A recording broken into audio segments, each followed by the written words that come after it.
Hey y'all, Simply It's Logical here, and welcome back to the channel. But either way, I'm glad y'all could join me for today's video where we're going to be taking a quick look at the Prehistoric Kingdom Dev Diary for June of 2025, which just came out yesterday. It has some pretty exciting stuff in it, so let's go ahead and get started.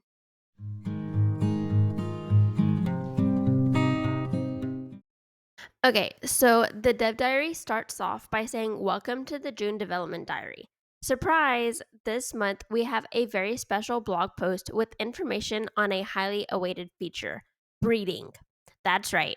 Animals will finally be able to create their next generation come update 15. Before we get into how it works, we wanted to mention that the game is currently 30% off on Steam until July 11th. It's a very exciting year for Prehistoric Kingdom, so it's a great time to jump in and prepare for Update 15. Now, let's talk about how breeding came to be. It starts off by saying, though originally slated for the end of early access, the team has been secretly working on breeding since Update 14 launched back in April. Thanks to its very warm reception, we reevaluated our plans and came to a few conclusions. Players loved baby animals. We really wanted to work on breeding, and breeding would add even more gameplay to the vets and diseases coming in Update 16. So, as you might imagine, it was a pretty quick decision for us. It also made a lot of sense since our initial vision for Update 15 was an animal behavioral update. With breeding on top, this is the first time that the animals are actually trying to accomplish a long term goal. They've only ever had to solve immediate needs like hunger or thirst, but now they have an impulse to mate, look for a mate, successfully court each other, find a nest, build it, and there's a lot going on in their little brains. And it's a true evolution of the partner state and family dynamics we first introduced in Update 14. So, with all that said, we do need another month on this thing. This means we're aiming to get a player test beta out in late July to test various features with the full update 15 coming in late August. It's a really big update with a lot of moving parts, so we can only ask for your patience. The following discussion has been written from the perspective of challenge mode. Some details and imagery may be altered by the time Update 15 releases. Update 15 Breeding. In Prehistoric Kingdom, breeding becomes viable once the player has unlocked male animals through research. In order to have your animal successfully breed, there are a number of factors that must be considered. Now, really quickly, I want to jump in here and say that what that just stated is only for franchise mode. If you're in sandbox, you have all the animals at your disposal already, so you don't have to worry about researching them or anything like that. And now moving on, it then goes on to talk about fertility. Fertility is a new value that determines the maximum amount of offspring an animal can have. This means that animals with a high fertility have the potential to yield many babies, while a lower fertility can only produce few or none. In order to get animals with high fertility, players will need to adjust the growth speed and maturity of their creatures in the animal nursery. The slower an animal grows and the younger it is, the higher its fertility will be upon reaching adulthood. This means that players who take the time to raise their animals from baby to adult will be properly rewarded when it's time to breed them. This is especially important as any offspring will inherit the fertility of their parents, averaging the two together. And now for that, I would assume that that would be for both franchise and sandbox. And then it moves on to breeding season and courtship. And this states throughout the year, each species has their own breeding season. This can be seen through the Paleopedia or by looking at an animal's biology panel. An indicator displays how long the season lasts and where you currently are in the year. During their breeding season, adult animals have a chance to partake in courtship. While this process can be simple for many species, others, such as Lalianosaura, I believe is how you pronounce that, have a unique dance move performed by males. Courtship attempts can be accepted or rejected by females, leading to either a positive or a negative encounter. And then from there, it moves on to talk about nesting and bedding. A successful courtship means that a female has been bred and has the potential to carry offspring for the remainder of the breeding season. In order to actually receive babies, however, the player must add specific modules to their habitat. Dinosaurs will require a nest, while mammals require a birthing bed. If the player does not include these modules in the habitat, animals will never carry offspring, allowing players to selectively choose when they want naturally born babies. And it does say right under the picture that you're currently seeing, it says different species require different nest sizes. And that's why you can see the three different variants in the sizing of the nests. And from there, it moves on to say after a successful courtship, the female will seek out a nesting module to claim as her own. Once claimed, she will physically dig up the nest or birthing bed, changing its features in real time. Nests, in particular, can be built up into craters or mounds, while birthing beds have dried grass and leaf litter. And the T-Rex video that you're currently watching, it does state right underneath that the T-Rex will build a mound-styled nest in the final update. And from there, it goes on to state that players can also select what species are allowed to use a nest or birthing bed before they're claimed. This makes it easy to have separate nesting areas for animals that share the same habitat. For example, the Coelodonta, I believe is how you pronounce that, and the Elasmotherium, I believe is how you pronounce that one. And after all of that, it goes on to talk about the next generation. Once a nest has been fully built up, eggs will appear. Each egg now has a health bar and must be tended to by parents or, in the future, vets.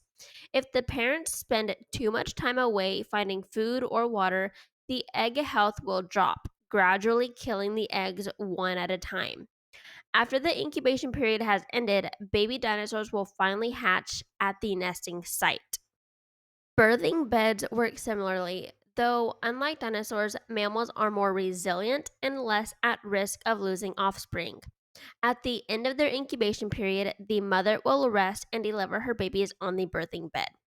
Nests and birthing beds will return to their original dirt like state a short time after all the babies have been born, allowing new parents to claim the module. So, why go through all this?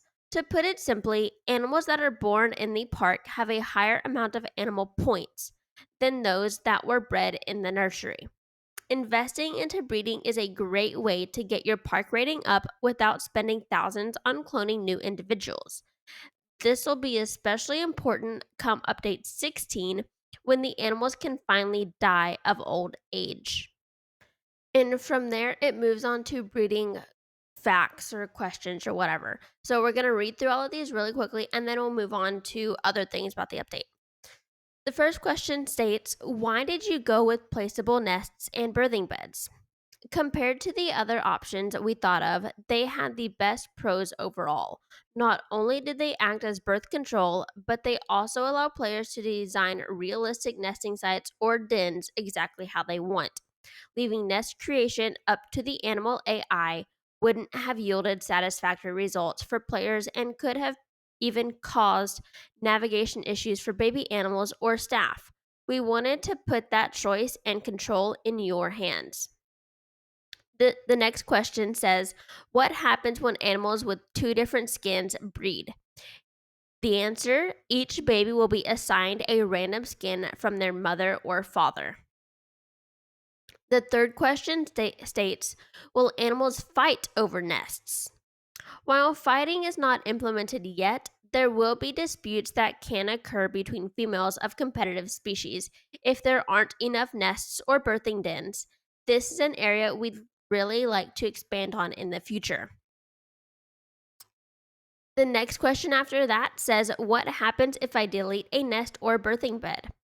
Deleting a claimed nest or birthing bed will issue a warning pop-up that will destroy the eggs or pregnancy if accepted.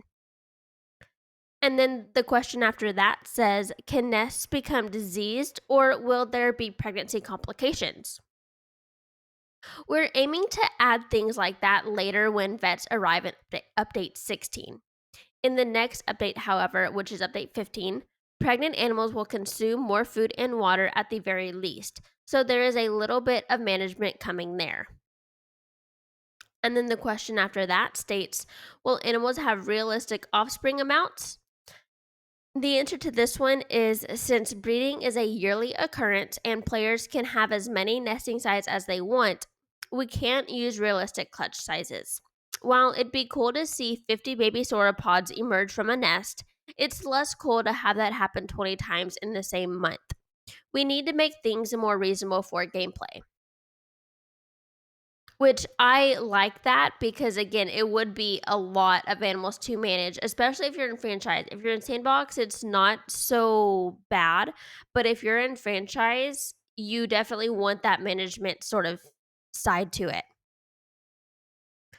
And then the following question after that says, does a high fertility mean animals will always have lots of offspring? And the answer is there is always a chance that fertile animals may produce little offspring during the breeding season. This is an intentional choice to ensure clutches remain random and varied. So that means that if a dinosaur or a mammal or whatever has a high fertility, they can still have a clutch of 1 to 2 babies when in theory you would imagine they'd have a clutch of 5 or 6. The question after that says, do I have to worry about inbreeding? And the answer says animals will not breed with direct relatives. And I, for one, am very happy with that because in Planet Zoo, you have to constantly worry about inbreeding, and it's just such a hassle, especially if you're in franchise mode. And not having to worry about it at all in Prehistoric Kingdom is going to be really nice. And then the last question says, how do I prevent overpopulation? The answer, species will naturally stop breeding once they go over a certain level of overcrowding in a habitat. Players can also delete nest modules or sell animals once they're happy with a population level. Because remember, if you don't have any nests at all in the habitat, your animals, they may still court each other, but they will not lay eggs or have babies or anything like that.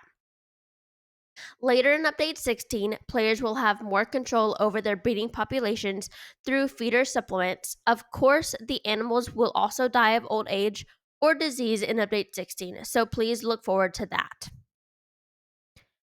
And then it goes on to talk about nests in detail.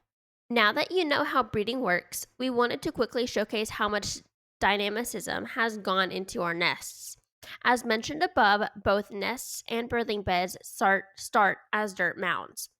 It's only once they've been claimed that the animals will build the module into their desired settings. Thanks to their granular nature, we can do a decent job at replicating nests seen in the fossil record.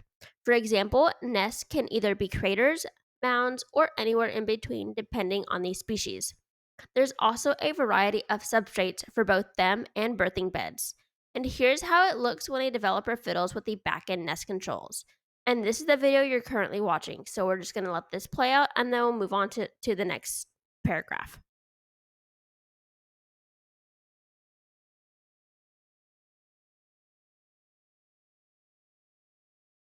The next paragraph states we also have 4 different egg types, including ovoid, round, soft, and long eggs that actually sit on the outside of a nest, just like what you'd see from dinosaurs like Oviraptor in real life. Each species can also have its own egg colors, making them even more distinct. What's also cool is that the amount of eggs roughly depends on how many babies are actually incubating. It's not an exact 1-to-1 for technical reasons, but if your dinosaur has a small clutch, it'll be reflected in the nest. And yes, once the babies hatch, the cracked eggshells are also left behind. And I quite like the fact that you get to see exactly how many babies you will potentially have as long as they all make it through incubation. And now we're going to move on to talk about the baby Gallimimus. In case you missed it, we recently showed off some baby Gallimimus on our socials. These adorable chicks frequently run around chirping and clucking along the way. Like the other animals in Prehistoric Kingdom, Gallimimus grows up seamlessly from baby to adult. Even though we made the system, it always blows us away seeing it in action. Keep in mind, any popping seen below is not actually visible in game at regular growth speeds. For fans who played the original Steam demo back in the day, the color scheme for our baby Gallimimus might seem familiar. Despite this, our dino artist Cindy swears it wasn't on purpose, just a happy little accident. Now we're going to be moving on to the ground texture updates. Last update, we changed the wetland grass in response to community feedback requesting more grass texture diversity. For update 15, we're happy to say that the grasses for desert, grassland, scrubland, temperate, and tropical have all been updated. The original green and dry grasses have now been moved to coastal and boreal, respectively. Please note that these changes will impact existing saves, so some habitats may require a repaint depending on which grasses were used. Although this may be frustrating, we'd rather get it out of the way now while we are still in early access. Thank you for your understanding. And I'm pretty happy with this. I love how they take the community's response and requests and implement them into the game pretty quickly, it seems like. Now we're going to be moving on to Mesozoic environments. For this section, we'd like to highlight our environment artist, Nathan, who has spent the last 6 months exclusively working on plants. Finally, 32 species and over 200 variants later, this monumental task is finished and Nathan can rest now. Thanks to these additions, 22 new paleobotany formations will be added in Update 15, greatly expanding the world map in the excavations menu to help keep things readable. Dig sites now use unique icons depending on if they are Mesozoic, Cenozoic, or Paleoflora related. And with that, let's take a look at our final paleobotany showcase. So, starting with the Mesozoic boreal, boreal has two plant species, a fern-like ground covering called Aculia and a coniferous tree named Athrotaxites. I'm not sure exactly how to pronounce those. I think I did it right. You can let me know down below. The trees in particular offer a variety of shapes and even dead variations. Moving on to the Mesozoic desert. The desert also has two species. The first is Ephedra, a diverse plant that can look like shrubbery or a tree. The second is a particular mouthful referred to as, and I'll just put this word on the screen because I'm not even trying to pronounce this. It's best recognized by its large leaves and cones that grow from its center. And now moving on to the Mesozoic grassland. Since grasses didn't evolve until the end of the Cretaceous period, grassland is a bit of a weird biome. We picked 3 species that filled the niche of grass coverage in a habitat, these being the low-lying cycad setnus, the fern Rufordia, and the grass-like Schizoopsis. Again, let me know down below if I pronounced those wrong. I'm sure I did. And now moving on to the Mesozoic wetland. The wetland has some of the most diverse presets in the game with a total of 8 species to work with. You've got forests, marshes, horsetails, and hydrophytes. A new quality of life feature coming in Update 15 is the ability to paint aquatic plants directly onto your lakes and rivers. This is in addition to a water mask toggle that prevents non-aquatic foliage from being painted in water. With the water mask toggle enabled, specific plants like mangroves, cypress, and reeds will generate in water up to a certain depth, making it super easy to create convincing wetlands. And now moving on to a pretty big surprise, a new species. If one surprise wasn't enough, we've got another. Given the update's theme, we felt it was only appropriate to introduce a species best known for its relation to eggs. Say hello to the Oviraptor, a small feathered dinosaur from Mongolia. Originally described as an egg thief, it's now understood that Oviraptor was but one of many dinosaurs that cared for their young. Unlike most other theropods, the toothless jaw of an oviraptor are equipped with a beak and dentary bones, protrusions within the mouth that allow them to easily break down various fruits and nuts in the park. We can't wait to show you how this animal looks in game as we get closer to the release of Update 15.